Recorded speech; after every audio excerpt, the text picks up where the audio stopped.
السلام عليكم ورحمة الله. اليوم جيت وجدت لكم فيديو جديد ان شاء الله. هاد البريسة كنمونطيو على الماكينة ديال C50، كتمونطي براحتك مرتاح. نوريكم الطريقة كيفاش تحل الكيلاس العيبات، تمونطي السيلان والماكينة واقفة.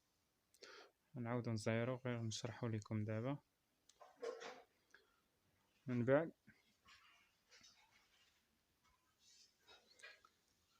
هاد البولون ديال الماكينة كتبغي تفرق الجروب، كتحيد هاد البارتية هادي. هاد البولون كيبقى شاد لك الجروب من جهة البواطة باش تبلاصي الفربروكان. مني كتبلاصي الفربروكان كتحط الكارطيرة، كتركب البياسة وتزير هاد البولون ديال الجروب، كيبقى شاد لك الجروب. باش تقلب الجروب الجهة الاخرى تزير على خاطرك.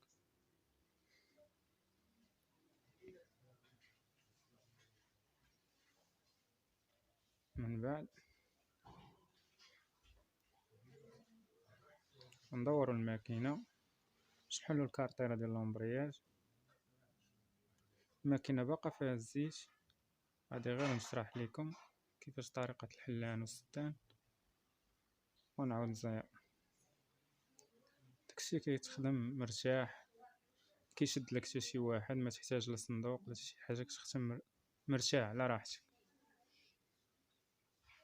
نزيرو البولونات ديالنا.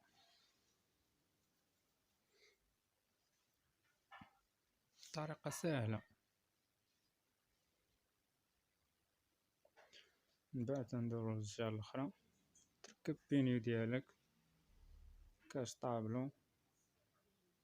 هذا فربروكان ديال C50 عارفينه، كيتلاح مع قصير خدام والو. من بعد نديرو الكوبي ديالنا،